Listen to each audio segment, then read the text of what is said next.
I really need y'all to know the difference between an F-boy and adhering to misogynistic incel culture, specifically when it comes to KC. An F-boy is somebody that lacks emotional intelligence, avoids commitment, lacks accountability, ultimately leads people on. A great example of an F-boy on Love Island right currently is Sincere. We saw that with Soul and Melanie. He was telling them girls two different things. How he makes these girls believe that he's going to marry them. He made them both believe that he was going to choose them when he already had in his mind who he was going to choose because he knew who the safe option was. But that's not here what we're talking about. Today we are going to talk about the incel and misogynistic culture that is becoming so normalized that we're now seeing it in Love Island with KC. When we first was introduced to KC and Anaya, nobody was standing behind his door. He was very embarrassed. KC has not let that down yet. He brings that up every chance he can. But that embarrassment just doesn't stay embarrassment. That embarrassment turns to resentment to women, specifically the woman he was coupled up with, Anaya. And we see this time and time again, especially in Casa Amour, we're seeing it. He went from saying Anaya was the blueprint. When he thinks of a black woman, he thinks of Anaya. In the love letter, he's like, oh, I love your dark skin. I love you, black queen, da da da da da da. Of course, everybody's like, oh, is he saying that because he actually cares, or is he saying that to get some brownie points? As we can see, he was doing that to get brownie points. We saw that in these last couple Casa Amour episodes. He is now saying that him and Anaya has nothing in common. Nobody stood behind his door. There should have been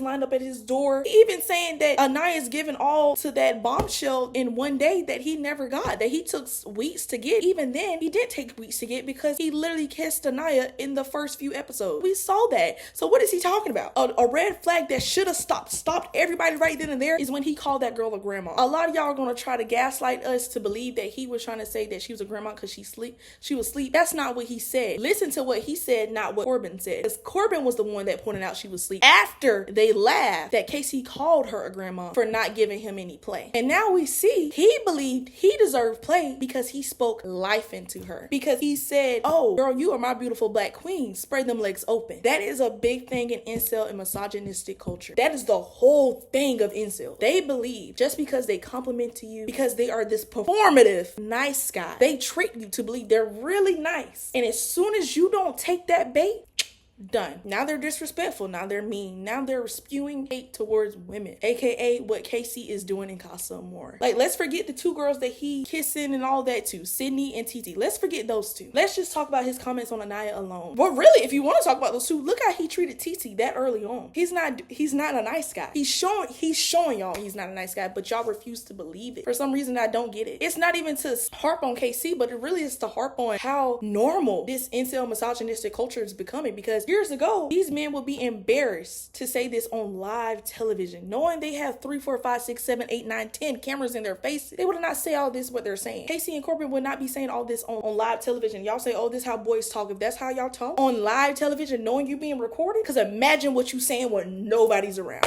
Imagine when there's no cameras around. What do you think they're saying then? They're getting even more disrespectful. And if y'all think that's okay, that's on you. But don't be mad when people warn y'all of the signs of this misogynistic incel cultures and the people that are adhering to it. Like KC is right there in your face and you don't want to take it. He is saying doing these things to punish Anaya for not doing things he wants because he believes that just because he said these things, she's supposed to come running. She's supposed to be bound down. Just because he told her she's a black, beautiful woman, she's supposed to be in that villa waiting for him. But because she's not, or because he thinks she's not, or because, oh, she has her doubts, I now have to humiliate you on live television. I now have to demean you as this beautiful black woman that I said you were. I have to demean you, beautiful black woman, because you did not give it up on national television. Because you have doubts about a relationship because what I'm telling my friends snitching on me in challenges. No, I don't got beef with my friends, but I got beef with you because I spoke life into you. Do you see how crazy that sounds? Yeah, exactly. That's how stupid y'all sound defending this man, but that's just me. I can really go on and on and on and on and on, but I'm not. I just had to get that off my chest before this episode tonight for the recoupling of Casa. Hopefully Anaya does not get back with that man. I don't think they're compatible. Like, even before they got in Casa, I was like, they're not compatible. They just need to move on. But they really couldn't move on with nobody because there was no bombshells in there for them. So, you know, it's whatever. Cool. Yeah, that's my 2 cents.